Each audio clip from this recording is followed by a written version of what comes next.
Hindi gawa ng masamang espiritu yon. Ang nagpapasapit ng bagyo ang Diyos, ang nagpapaulan ang Diyos. Siya rin ang nagpapalindol. Papatunay na ang lindol galing din sa Diyos. Yan ang sabi sa Biblia. Yang lindol, yang mga malalakas na natural calamities, yan ay manifestation ng galit ng Diyos dahil sa kasalanan ng tao.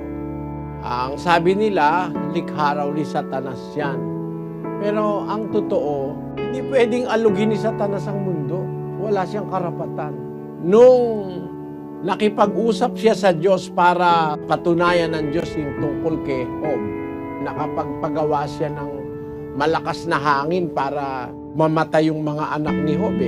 Pero yun ay sa pahintulot ng Diyos. Hindi nagagawa ni Satanas yun sa kanyang sarili.